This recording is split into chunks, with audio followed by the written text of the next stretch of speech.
지까짓게 시부모 목숨값으로 유세를 떨어 천한년이 돈 좀 냈다고 아주 길을 펴는데 피가 거꾸로 솟는다니까. 시아버지 응급수술비 3천만 원을 제 카드로 긁어준 날 VIP 병실 문 밖에서 똑똑히 들은 시어머니의 본심입니다. 앞에선 며느리 돈으로 사모님 행세를 하고 뒤에선 며느리를 천한년 취급하는 그 얄팍한 자존심. 그래요? 제 돈이 그렇게 더럽고 천박하면 당장 걷어들여야죠. 원무과죠? 방금 결제한 병원비 3천만 원, 지금 당장 전액 취소해 주세요. 피도 눈물도 없는 대형 로펌 변호사 며느리의 자비 없는 참교육, 지금 바로 시작합니다.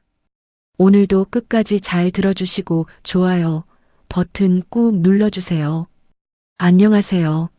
저는 대형 로펌에서 일하는 15년차 변호사입니다. 하루에도 수십 건의 서류를 검토하고 치열한 법정 싸움을 벌이는 게 저의 일상이죠.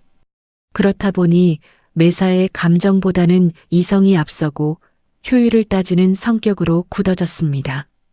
시댁과의 관계에서도 마찬가지였어요. 며느리로서 해야 할 도리는 하되 불필요한 감정 소모는 피하자는 게 제 철칙이었습니다. 그래서 바쁜 시간을 쪼개어 시댁 대소사를 꼬박꼬박 챙기고 금전적인 지원도 아끼지 않았습니다. 하지만 제 노력과 시어머니의 반응은 언제나 엇박자를 냈죠. 지난주 주말 시어머니 생신을 맞아 본가에 들렀을 때의 일입니다. 어머님 생신 축하드려요. 다음 달 동창회 가실 때 들고 가시라고 신상으로 하나 골랐어요. 제가 건넨 유명 브랜드 쇼핑백을 받아든 시어머니의 눈이 반짝였습니다. 아이고, 뭘 이런 걸 다 사왔니? 이거 엄청 비쌀 텐데 돈은 어디 있다고 이런 걸 샀어. 저 돈 벌잖아요. 제 카드로 샀으니 걱정 마시고 예쁘게 드세요. 그래, 네가 돈 잘 버니까 좋긴 좋다만. 그래도 여자는 물은 남편 내조 잘하고 집안일 잘하는 게 최고인 법인데. 넌 맨날 밖으로만 나도니 우리 아들 밥이나 제대로 얻어먹고 다니는지 모르겠다. 비싼 선물을 덥석 받으면서도 입술을 비죽이시는 모습에 속이 답답해졌습니다. 하지만 저는 굳이 대꾸하지 않고 애써 미소를 지으며 화제를 돌렸죠. 요즘 남편도 회사 일 바쁜데 서로 잘 챙겨 먹고 있어요.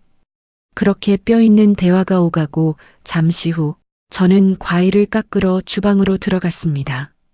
거실에서는 시어머니가 동네 지인과 통화하는 소리가 들려왔어요. 어머, 영숙 엄마. 나 이번에 우리 며느리가 가방 하나 사줬잖아.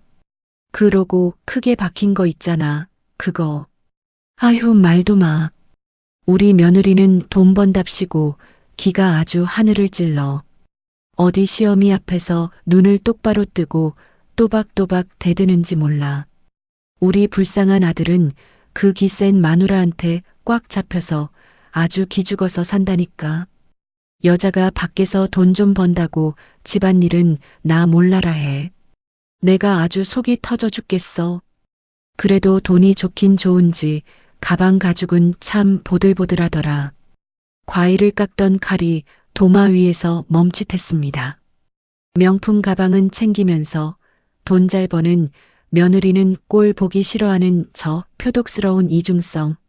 하루 이틀 일은 아니었지만 막상 제 귀로 똑똑히 들으니 씁쓸함이 밀려왔습니다. 그날 저녁 집으로 돌아오는 차 안에서 저는 조수석에 앉은 남편에게 입을 열었습니다. 당신 어머니 통화하시는 거 들었어? 비싼 가방 사드리고도 뒤에서 내 흉보는 거 말이야. 운전대를 잡은 남편이 멋쩍게 웃으며 대답했습니다. 애인 여보가 참아. 엄마가 옛날 사람이라서 표현을 저렇게 밉상으로 하시는 거잖아. 속으로는 당신이 명품 가방 사줘서 엄청 좋아하셔. 좋아하시는 분이 동네방네 내 욕을 하고 다니셔? 내가 돈 번다고 당신 무시하고 기죽인다고 소문이 쫙 났더라. 아유, 동네 아주머니들끼리 모여서 의뢰하는 소리지. 좋은 게 좋은 거라고 당신이 마음 넓게 이해해줘. 근데 뭐 엄마 말이 틀린 말도 아니잖아. 당신 바빠서 집안일 잘 못하는데 뭐. 남편의 맹탕 같은 소리에 기가 막혀서 헛웃음이 터져 나왔습니다. 뭐? 당신 지금 그게 내 편 들어준다고 할 소리야? 아니, 내 말은 그게 아니라 엄마가 전업주부로만 사신 옛날 분이라 당신 질투나서 그런 걸 어쩌겠어. 당신 능력 있고 똑똑한 거 내가 다 아니까 그냥 한 귀로 듣고 한 귀로 흘려. 중간에서 상황을 중재하기는커녕 늘 이런 식으로 허허실실 넘어가려는 남편의 우유부단함에 짜증이 치밀었습니다. 하지만 저는 더 이상 대꾸하지 않고 창밖으로 시선을 돌렸습니다. 그래, 이성적으로 생각하자. 당장 내일 오전에 있는 재판 준비만으로도 머리가 터질 지경인데 시댁의 얄팍한 자존심 문제까지 감정을 낭비할 여유가 없었습니다. 어차피 저 열등감은 제가 아무리 잘해도 고쳐질 수 없는 영역이니까요. 그저 며느리로서 해야 할 최소한의 경제적인 도리만 다하면 그만이라고 생각하며 밀려오는 피곤함을 억눌렀습니다.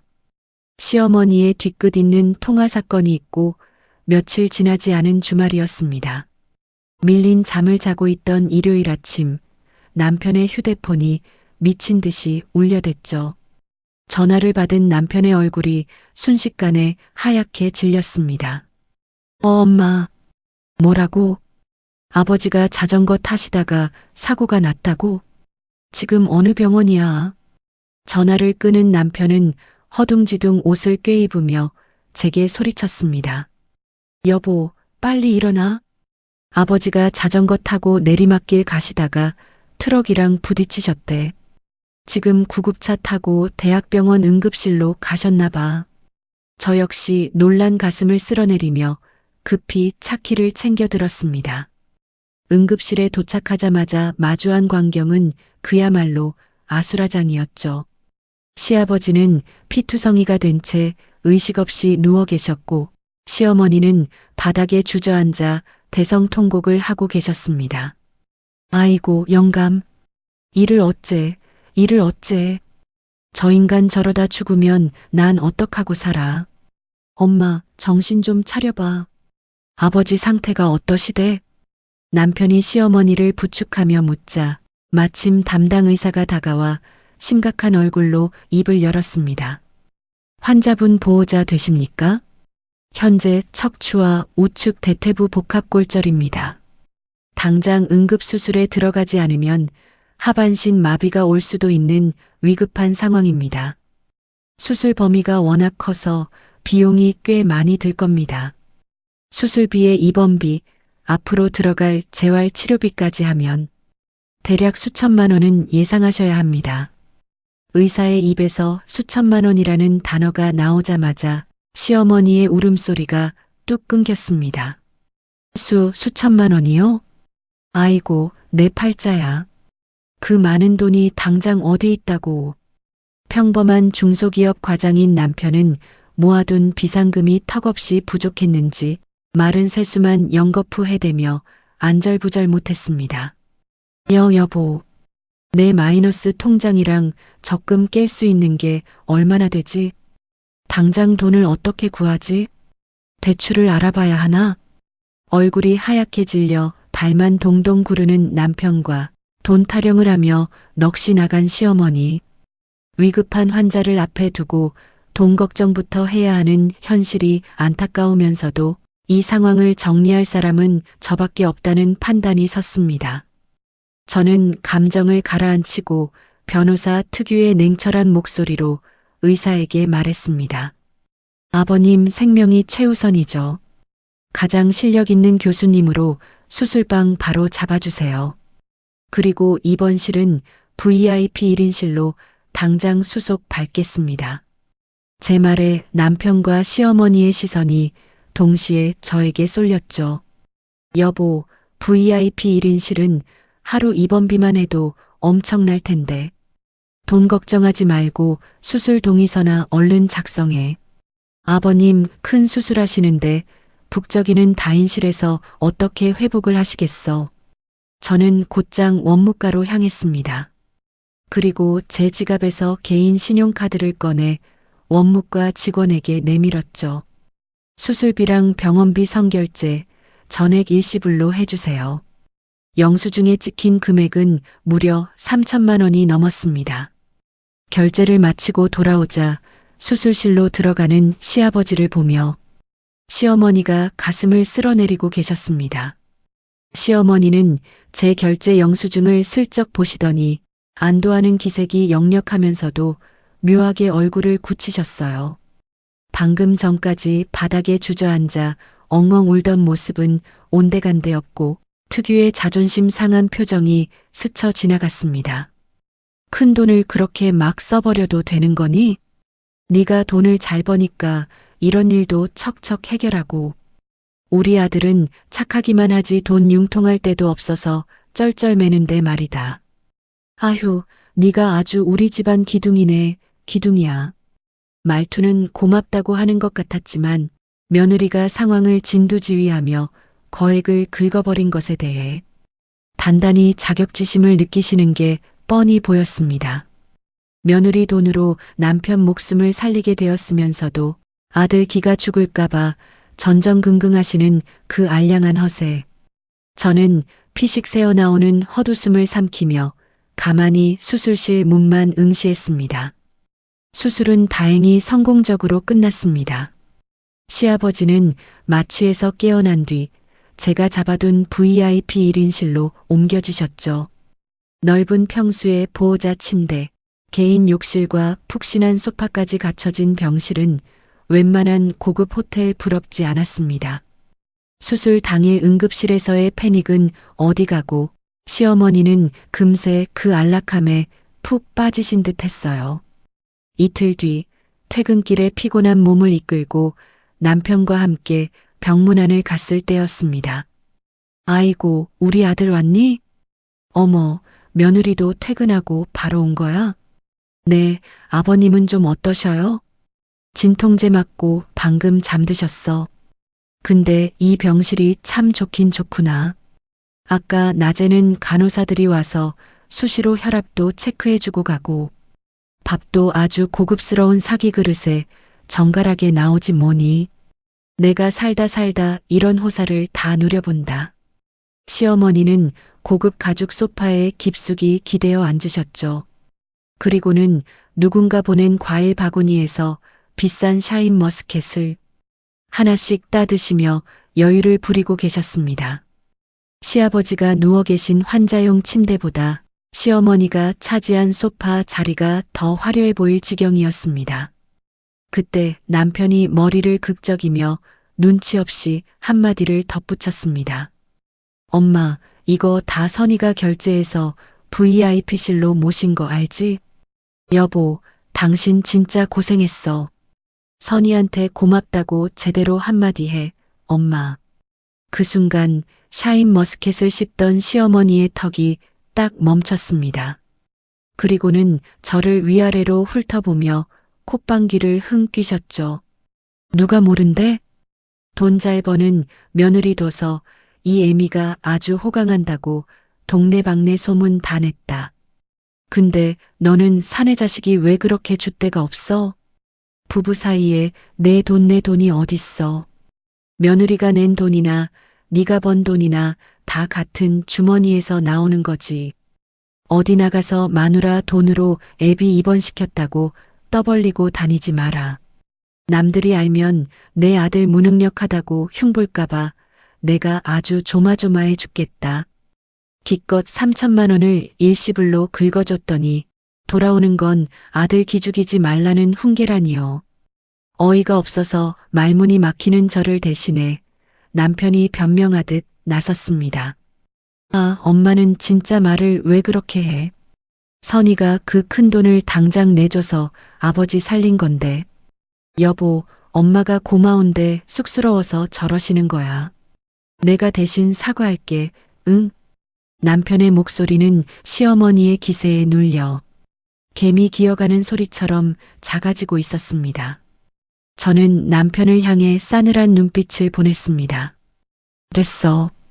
어머님 자존심 상하시게 굳이 내 앞에서 생색내지 마. 나 칭찬받으려고 아버님 수술비 결제한 거 아니니까. 제가 감정에 동요 없이 차갑게 내뱉자 시어머니는 찔리셨는지 입술을 삐죽거리며 슬쩍 시선을 피하셨습니다. 며느리의 은혜를 고마워하기는커녕 자신의 알량한 체면을 지키기 위해 공을 깎아내리려는 저 얄팍한 태도. 아직은 아버님이 회복 중이시니 조용히 넘어가지만 가슴 한구석에서 불쾌한 응어리가 단단하게 뭉쳐지는 기분이었습니다. 그리고 며칠 후, 그날은 유난히 재판이 길어지고 서류 작업이 많았던 고된 하루였습니다. 퇴근 후 피곤한 몸을 이끌고 아버님이 계신 병원으로 향했죠. 남편은 야근 때문에 늦는다고 해서 저 혼자 병실로 올라가는 길이었습니다. 복도 끝에 있는 VIP 1인실 문 앞까지 다다랐을 때였어요. 살짝 열린 병실 문틈 사이로 시어머니의 앙칼진 목소리가 새어나왔습니다. 누군가와 통화를 하시는 모양이더군요. 저는 무심코 문 손잡이를 잡으려다 제 이야기가 나오는 것을 듣고 걸음을 멈췄습니다. 아휴, 수술비? 우리 아들리가 다 냈지. 그 기센 며느리? 돈 좀 냈다고 어찌나 유세를 떠는지 몰라. 내 아들 기죽여 놓는 거 보면 아주 피가 거꾸로 솟는다니까. 저는 제 귀를 의심했습니다. 아버님 목숨이 위태로운 응급 상황에서 제 카드로 3천만 원을 긁은 게 불과 얼마 전이었습니다. 그런데 제가 유세를 떨었다니요. 기가 막혀서 당장 문을 열고 들어가려는데 이어지는 시어머니의 말에 제 발끝이 차갑게 얼어붙고 말았습니다. 집까짓게 돈 좀 냈다고 시부모 목숨값으로 유세 떠는 꼴배기 싫어 아주. 돈이 많으면 뭐해. 싸가지가 없는데. 천한년이 어디서 감히 시어미 앞에서 길을 펴. 목숨값? 그리고 천한년. 그 두 단어가 제 귓가를 날카롭게 파고들었습니다. 15년 동안 변호사로 일하며 산전수전 다 겪었지만 가족에게 이런 천박한 폭언을 듣게 될 줄은 상상도 못했습니다. 그동안 며느리로서 해야 할 도리를 다하며 이성적으로 참아왔던 제 인내심이 산산조각 나는 기분이었죠. 저는 떨리는 손을 꽉 쥐고 그대로 병실 문을 벌컥 열어젖혔습니다.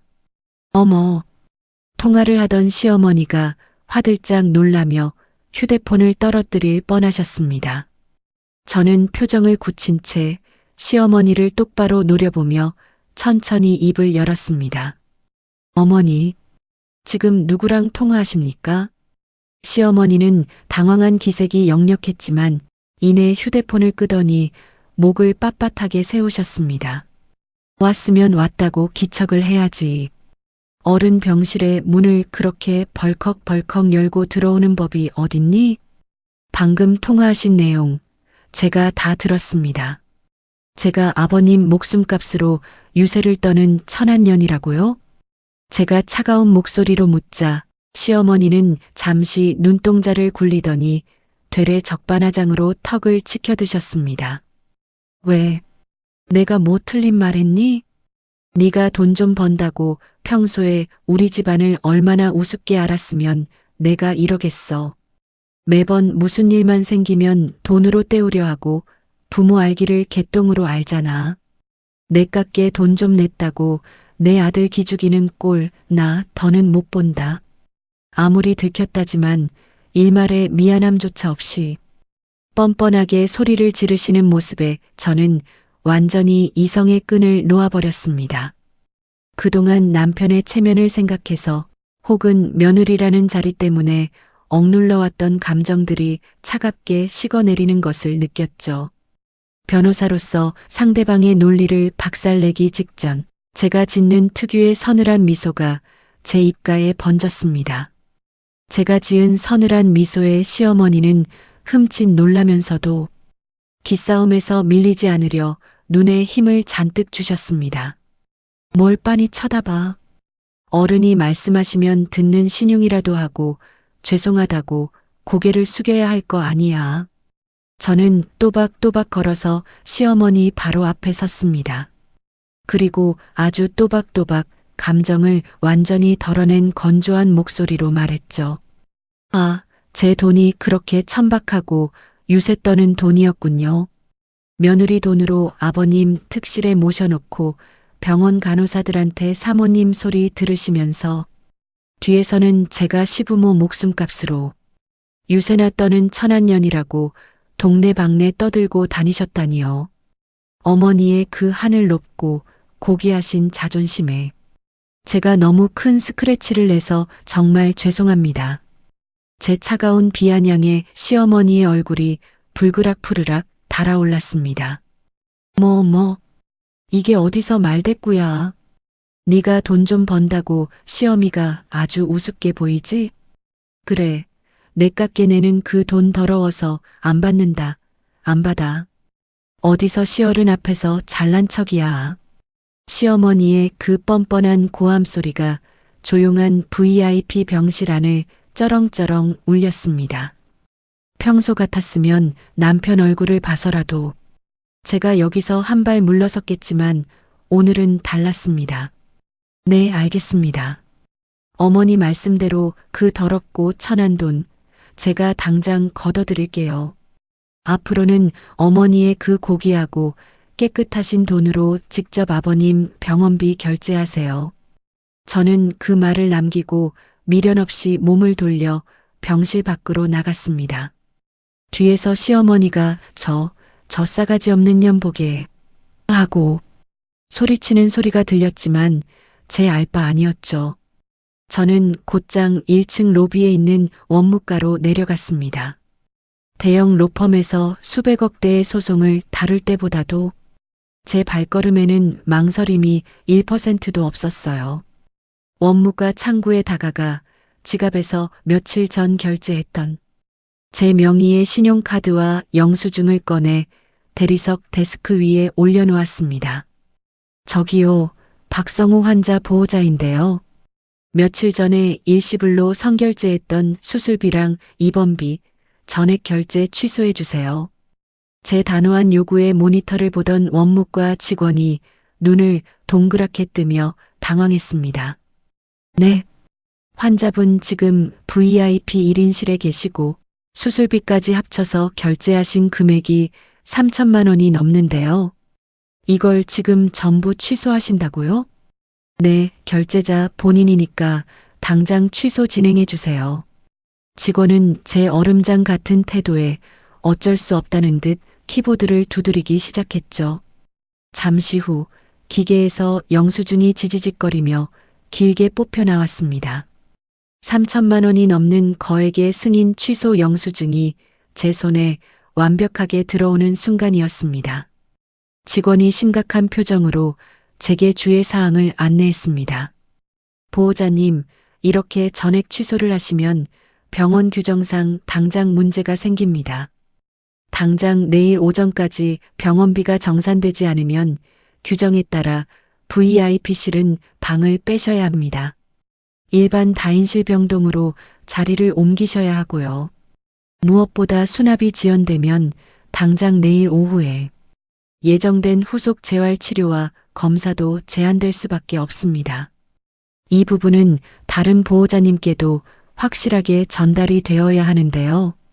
저는 그 긴 영수증을 착착 접어 챙겨들며 가볍게 고개를 끄덕였습니다. 네, 아주 잘 알고 있습니다. 그 부분은 지금 위에 있는 다른 보호자분께 제가 직접 아주 똑똑히 전달하죠. 저는 결제 취소 영수증을 손에 꽉 쥐고 다시 아버님이 계신 꼭대기층 VIP 병실로 향했습니다.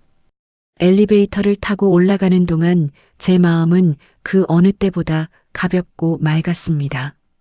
병실 문을 다시 열고 들어가자 시어머니는 제가 겁을 먹고 꼬리를 내리러 다시 올라온 줄 아셨나 봅니다. 왜? 이제야 네가 무슨 짓을 했는지 겁이 나서 다시 기어들어 온 거니? 어디 시어미한테 눈을 똑바로 뜨고 대들기를. 당장 내 앞에 무릎 꿇고 싹싹 빌어도 모자랄 판에. 저는 대답 대신 손에 들고 있던 길쭉한 결제 취소 영수증을 시어머니의 얼굴 앞 고급스러운 탁자 위에 탁 소리나게 올려놓았습니다. 이게 뭐냐? 제가 방금 원무과 내려가서 아버님 수술비랑 VIP 병실 입원비 전액 다 결제 취소하고 온 영수증입니다. 제 무미건조한 말에 시어머니의 두 눈이 튀어나올 듯이 커졌습니다. 뭐라고? 너 지금 제정신이야? 미쳤어? 내일 오전 9시까지 어머니 돈으로 3천만 원 수납하지 않으시면 당장 이 좋은 VIP실에서 짐 빼셔야 한답니다.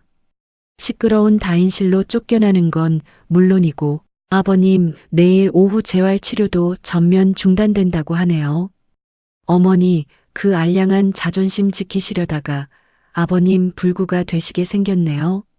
저는 사색이 되어 굳어버린 시어머니를 향해 변호사로서 가장 정중하고도 자비 없는 미소를 지어 보였습니다.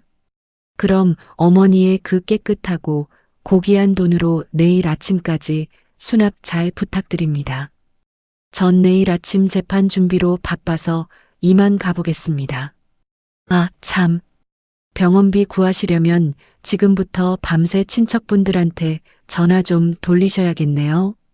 병실을 빠져나와 주차장으로 향하는 제 발걸음은 그 어느 때보다 가벼웠습니다. 막힌 체증이 싹 내려가는 것처럼 속이 아주 시원했죠. 집에 도착해 여유롭게 샤워를 마치고 책상에 앉아 내일 재판 기록을 검토하고 있을 때였습니다. 현관문이 부서질 듯 열리며 남편이 사색이 되어 뛰어들어왔습니다.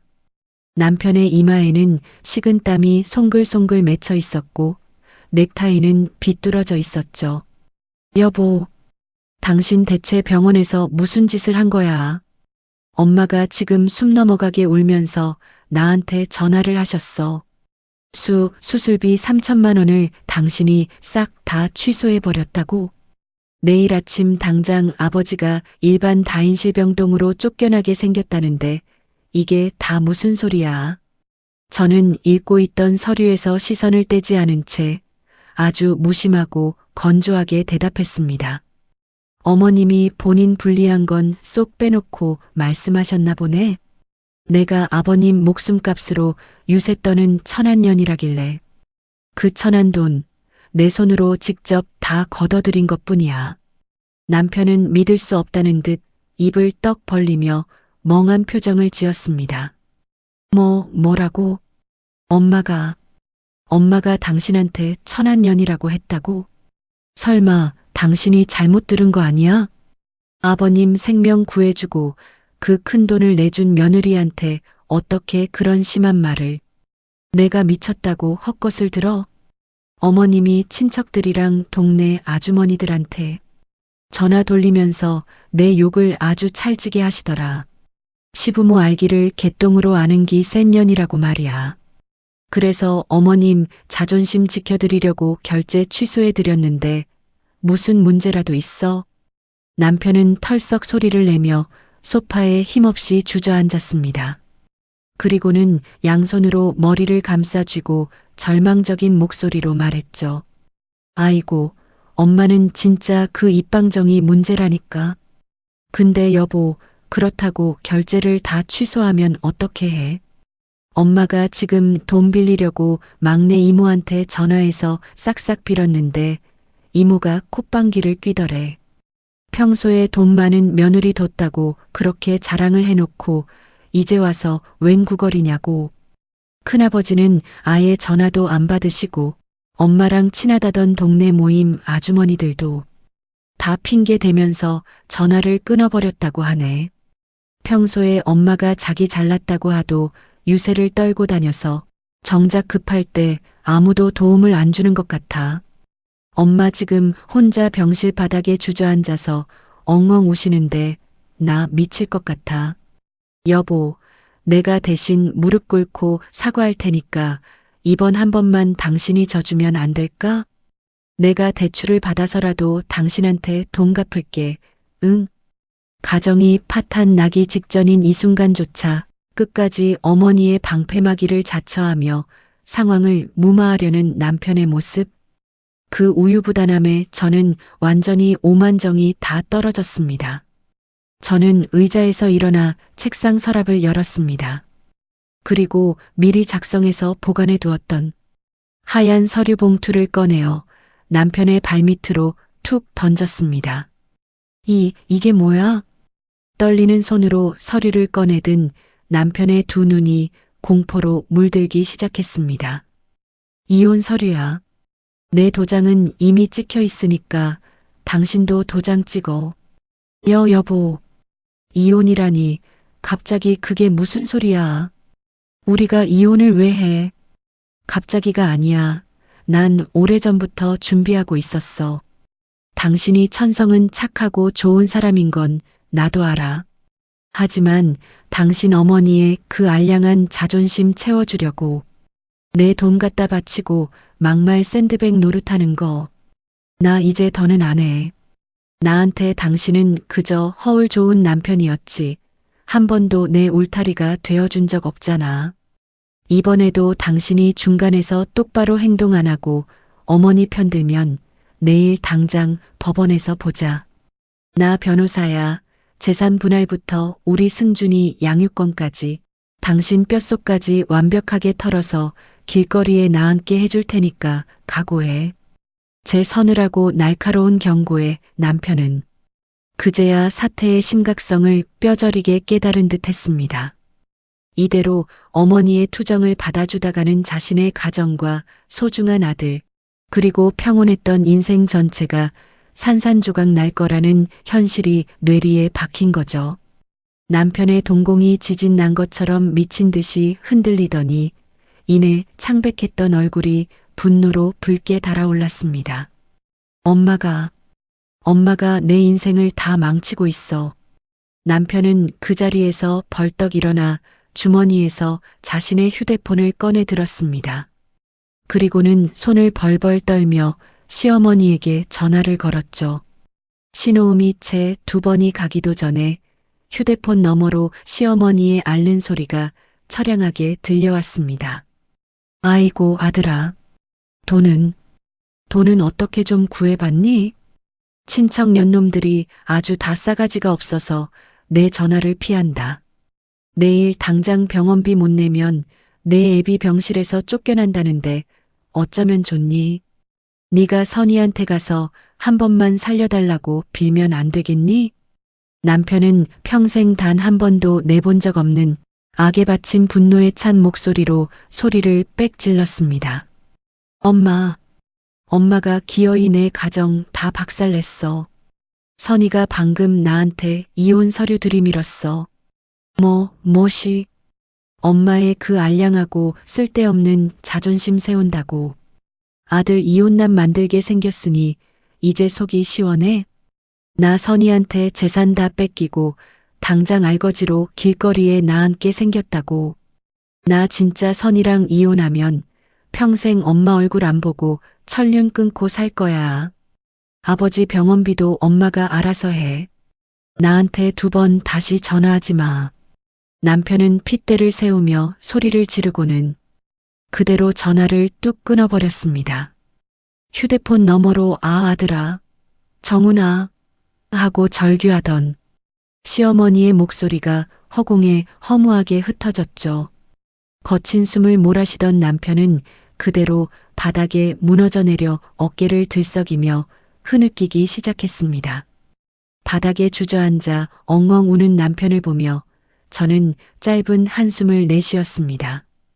이제야 당신 어머니가 무슨 짓을 했는지, 당신이 그동안 얼마나 바보같이 굴었는지 현실 파악이 좀 돼? 남편은 눈물이 범벅된 얼굴로 저를 올려다보며 애원했죠. 여보, 내가 다 잘못했어. 내가 중간에서 멍청하게 굴어서 당신 마음 다치게 한 거 진짜 뼈저리게 후회해. 그러니까 제발 이혼만은 하지 말자. 응? 우리 민준이 얼굴을 봐서라도 나 한 번만 용서해줘. 저는 냉정하게 고개를 저었습니다. 당신이 나한테 용서 빌일 아니야. 이 상황을 만든 건 내가 아니라 당신 어머니니까. 그날 밤 제 휴대폰은 쉴 새 없이 진동을 울려댔습니다. 발신자는 볼 것도 없이 시어머니였죠. 저는 전화를 받지 않고 무음으로 돌려둔 채 침대에 누웠습니다. 그러자 곧이어 음성 메시지가 연달아 도착하기 시작했어요. 화면을 켜서 재생 버튼을 누르자 평소에 그 도도하고 표독스럽던 목소리는 온데간데 없고 덜덜 떨리는 시어머니의 목소리가 흘러나왔습니다. 며느라, 자니? 내가 다 잘못했다. 내가 미쳐서 완전히 돌아서 아주 입방정을 떨었어. 네가 준 돈 귀한 줄도 모르고 내가 아주 배가 불렀지 뭐냐. 우리 아들이 너랑 이혼하면 당장 죽어버린다고 난리를 치는데 내 가슴이 아주 갈기갈기 찢어진다. 제발 내 전화 좀 받아다오. 저는 표정 변화 없이 다음 메시지로 넘겼습니다. 두 번째 메시지에서는 시어머니가 아예 오열을 하고 계셨죠. 애미야, 당장 내일 아침에 내 아버님 길바닥에 나앉게 생겼어. 돈 빌려줄 때라곤 사방천지 눈을 씻고 찾아봐도 없구나. 아까 초저녁에 영숙이 엄마한테 전화했더니 나보고 미쳤냐면서 전화를 뚝 끊어버리더라. 내 친정 조카놈은 내일 모레가 전세금 빼는 날이라고 돈이 씨가 말랐다지 뭐냐. 어쩌면 이렇게 나를 도와주는 사람이 단 한 명도 없니. 애미야, 내가 인생을 헛살아도 한참 헛살았나 보다. 내가 천한 년이다. 내가 개똥만도 못한 년이야. 음성 메시지 너머로 들려오는 처절한 통곡 소리에도 제 마음은 서늘하게 가라앉아 있었습니다. 자업자득이라는 말이 이토록 잘 어울리는 상황이 또 있을까요? 뜬 눈으로 밤을 지새운 듯 다음 날 아침 거실로 나온 남편의 몰골은 말이 아니었습니다. 눈은 붉게 충혈되어 있었고 턱에는 수염이 까칠하게 자라 있었죠. 반면 저는 평소와 다름없이 완벽하게 화장을 하고 단정한 정장을 차려입고 있었습니다. 당신 출근하려고? 남편이 기어들어가는 목소리로 물었습니다. 오전에 중요한 재판 있어서 서류 챙겨서 일찍 나가야 해. 엄마한테 혹시 연락 안 왔어? 음성 메시지 남겼다던데? 응, 근데 들을 가치도 없어서 그냥 다 지워버렸어. 제 단호한 거짓말에 남편의 얼굴이 다시 한번 하얗게 질렸습니다. 여보, 지금 아침 8시야. 9시까지 병원비 수납 안 되면 아버님 진짜로 다인실로 쫓겨나시고 재활치료도 전면 중단돼. 당신이 한 번만 눈 딱 감고 져주면 안 될까? 내가 앞으로 평생 당신한테 엎드려 살게. 남편이 정말로 바닥에 털썩 무릎을 꿇으려 하기에 저는 차갑게 한 걸음 물러섰습니다. 하지마. 당신이 무릎 꿇는다고 해결될 일 아니야. 어머니가 고귀하신 돈으로 직접 해결하신다고 큰 소리 치셨잖아. 능력도 없으면서 며느리 돈을 천한 돈 취급하셨으면 그에 대한 책임도 본인이 지셔야지. 나 지금 서류 문제로 병원 근처 들렀다가 법원 가야 하니까 당신도 출근이나 해. 저는 얼어붙은 남편을 뒤로 한 채 서류 가방을 챙겨 들고 매정하게 현관문을 나섰습니다. 차에 시동을 걸고 아버님이 입원해 계신 병원으로 향하는 길. 시계는 정확히 오전 8시 30분을 가리키고 있었습니다. 제 차가 대학병원 정문으로 부드럽게 미끄러져 들어갔습니다. 병원 주차장에 차를 세우고 병원으로 들어가던 참이었습니다. 병원 앞 익숙하면서도 낯선 형체가 눈에 들어왔어요. 병원 현관 바로 앞 차가운 아스팔트 바닥에 털썩 주저앉아 있는 초라한 노인.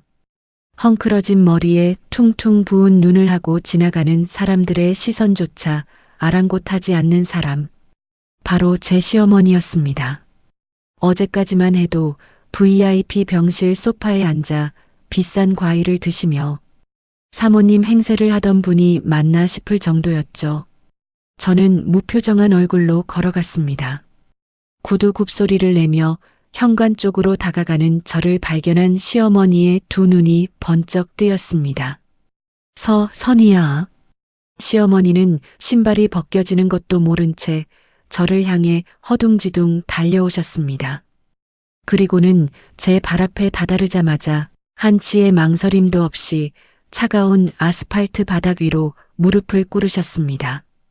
어머니, 이게 지금 뭐 하시는 거예요? 저는 짐짓 놀란 척하며 차갑게 내려다보았습니다. 내가 미쳤었다. 내가 단단히 돌아서 주둥이를 함부로 놀렸어. 내가 천한년이다. 내가 아주 쓸모없는 늙은이야. 시어머니는 제 바짓가랑이를 부여잡고 통곡을 하기 시작하셨습니다. 지나가던 환자들과 보호자들이 깜짝 놀라 웅성거리며 저희 쪽을 쳐다보고 있었죠. 어머니, 남들 봅니다. 당장 일어나세요.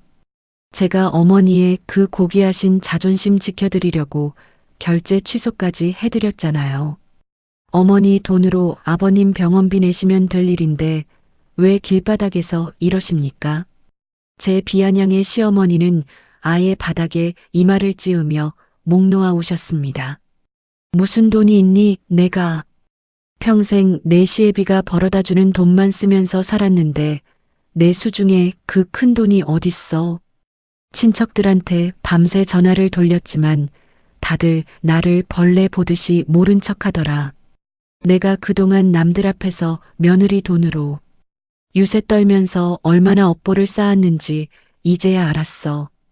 제발 나 한 번만 살려다오. 당장 10분 뒤면 내 아버님 일반 병실로 쫓겨나고 큰일 나게 생겼어.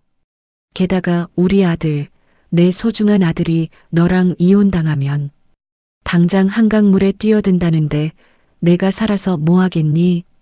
제발 우리 아들과 이혼만은 하지 마라. 그 표독스럽던 목소리는 온데간데 없고 살기 위해 발버둥치는 비참한 애원만이 남아 있었습니다. 어머니, 제가 어제 병실에서 분명히 말씀드렸을 텐데요. 제가 아버님 목숨값으로 유세 떠는 천한년이라고 하셨잖아요. 내깎게 내는 돈 더러워서 안 받는다고 아주 당당하게 소리치시지 않으셨습니까? 저는 한치의 흔들림 없이 또박또박 시어머니의 뼈를 때리는 팩트를 꽂아 넣었습니다. 아니다. 내 돈이 왜 더러워. 내 입이 더럽지. 네가 뼈 빠지게 일해서 번 그 귀한 돈으로 우리 영감 목숨 살려줬는데 내가 미쳐서 배은망덕한 짓을 했어. 내가 동네 사람들한테 잘난 척하고 싶어서 내 아들 기죽기 싫어서 아주 생쇼를 했다. 내가 다 잘못했어. 내가 아주 큰 죄를 지었다. 시어머니는 체면 따위는 완전히 내던진 채 제 발등에 눈물을 뚝뚝 흘리며 싹싹 비셨습니다. 오로지 아버님의 치료와 아들의 가정을 지켜야 한다는 절박함만 남은 늙은 어머니의 모습이었죠. 저는 그 모습을 가만히 내려다보며 입술을 깨물었습니다. 충분히 통쾌하면서도 한편으로는 참 씁쓸한 광경이었습니다. 진작에 서로 선을 지키고 존중했더라면 이런 참담한 꼴은 보지 않아도 되었을 텐데 말이죠. 어머니, 일단 일어나시죠. 저는 아주 차갑게 말하며 시어머니의 팔을 억지로 잡아 끌어올렸습니다. 자리에 주저앉아 엉엉 우는 시어머니를 억지로 일으켜 세웠습니다. 사람들 보니까 일단 이쪽으로 오세요. 저는 병원 로비 구석에 있는 한적한 휴게 의자로 시어머니를 이끌었죠. 시어머니는 행여나 제가 그냥 가버릴까봐 제 소매 자락을 생명줄처럼 꽉 쥐고 놓지 않으셨습니다. 자리에 앉자마자 저는 들고 있던 서류 가방을 열었습니다. 그리고 어젯밤 서재에서 이혼 서류와 함께 미리 작성해 두었던 A4 용지 2장을 꺼내어 탁자 위에 올려놓았어요. 이게 뭐냐? 눈물 범벅이 된 얼굴로 시어머니가 떨리는 목소리로 물으셨습니다. 시어머니 행동 교정 서약서입니다. 제 입에서 나온 차가운 단어에 시어머니의 눈이 동그랗게 커졌죠. 서약서? 네, 제가 아버님 병원비를 다시 결제해 드리는 대신 어머니가 지키셔야 할 조건들을 명시한 각서예요. 저는 변호사 특유의 흔들림 없는 목소리로 조항들을 하나하나 짚어나가기 시작했습니다. 제일 앞으로 저를 향한 모든 막말과 뒤에서 하는 험담을 일절 금지합니다. 만약 또다시 동네 사람들이나 친척들 앞에서 저를 깎아내리는 발언을 하실 경우 그 즉시 아버님과 어머니에 대한 모든 경제적 지원은 영구히 끊습니다. 시어머니는 연신 고개를 끄덕이며 변명하듯 덧붙이셨습니다. 그래, 당장 지키마. 내 입을 꿰매버리는 한이 있어도 2번 다시 내 욕은 안 할 테니 걱정 마라. 제2조, 저희 부부의 사생활과 집안일에 대한 일체의 간섭을 금지합니다. 제가 밥을 하든 남편이 청소를 하든 어머니가 왈가왈부하실 권리는 없습니다. 물론이지, 그렇고 말고 너희들끼리 지지고 볶든 내가 무슨 상관이겠니? 내 코가 석자인데 그런 거 신경 쓸 겨를도 없다. 그리고 마지막 제3조. 이 서약서의 내용을 단 한 번이라도 어길 시 저는 지체 없이 남편과 이혼 소송을 진행할 것입니다. 또한 어머님은 저희 부부 파탄의 원인 제공자로서 저에게 수천만 원의 위자료를 청구받게 되실 겁니다.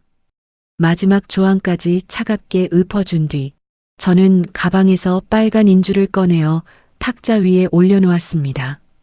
이 모든 조건에 동의하신다면 여기 지장 찍으세요. 시어머니가 망설이며 떨리는 손을 내밀어 인주를 묻히려는 바로 그 순간이었습니다. 여보, 병원 현관문이 거칠게 열리며 남편이 헐떡이는 숨을 몰아쉬고 달려오고 있었죠. 회사로 출근하라고 했더니 기어이 반차를 내고 병원까지 쫓아온 모양이었습니다. 시어머니는 구세주라도 만난 것처럼 남편을 향해 울부짖었습니다. 아이고 정훈아.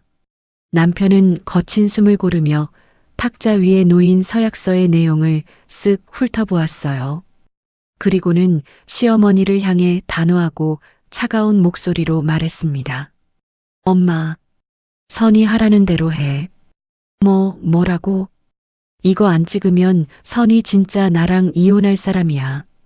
엄마 알량한 자존심이 중요해.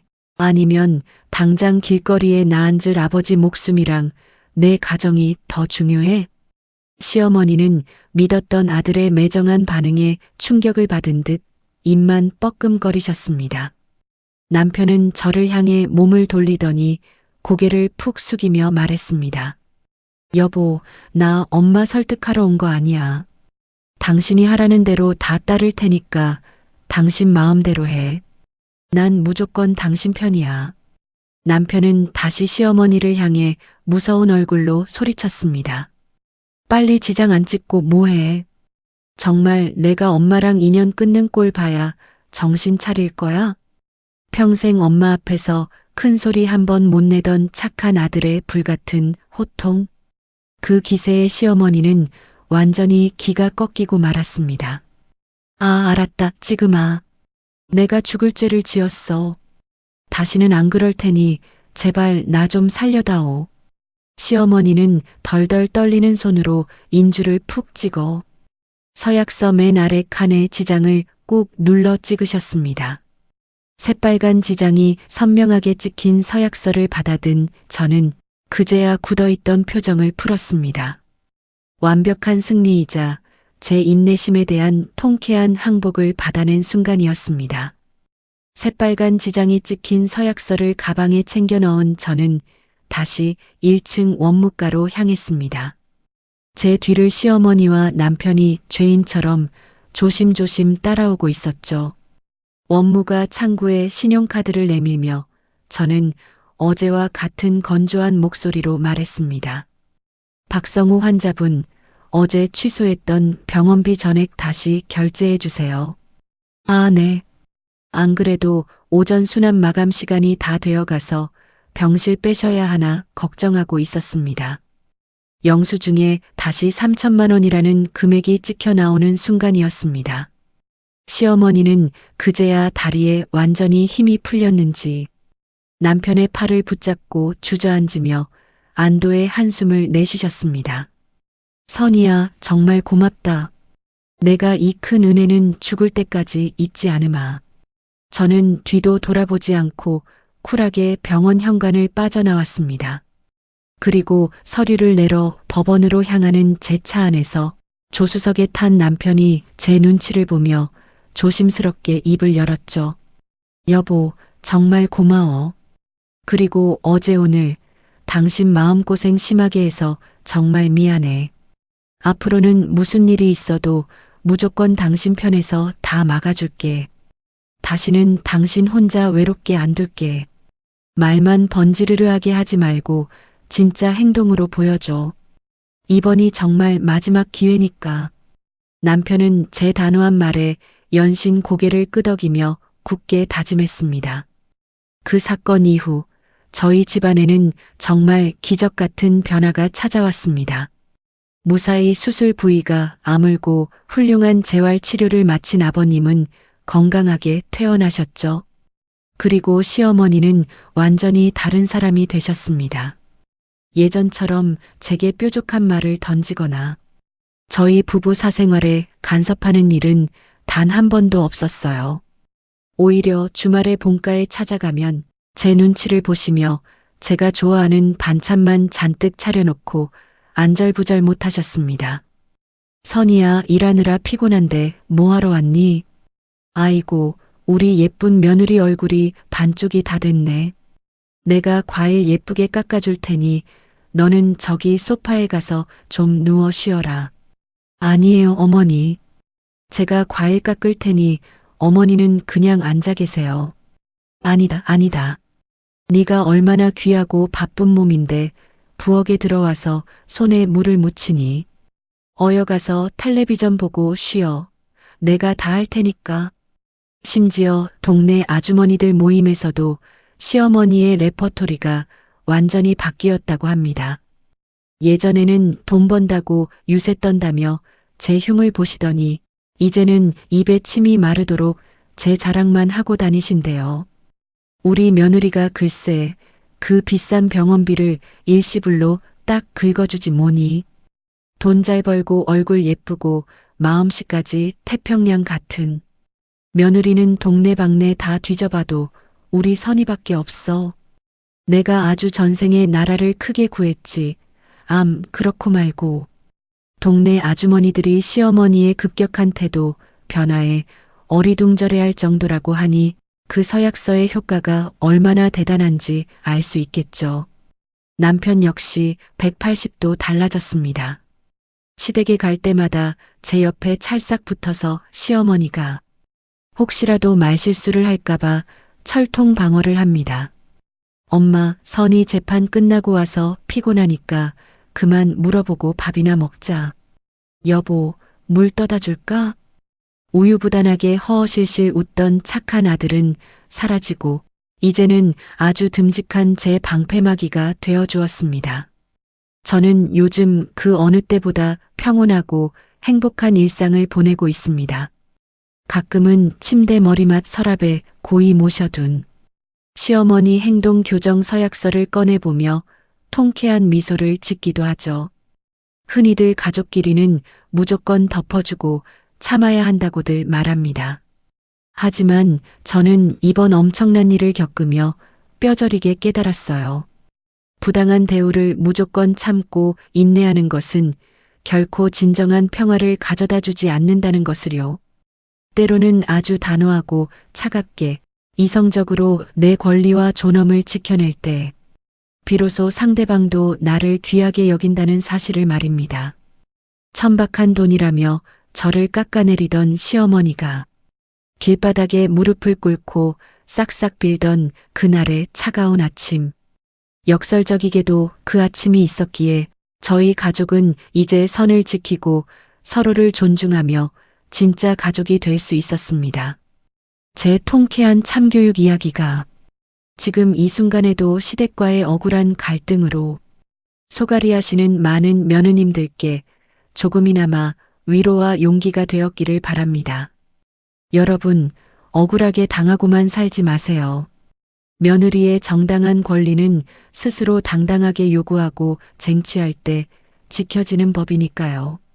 지금까지 제 긴 사연을 함께 들어주시고 응원해 주셔서 진심으로 감사합니다.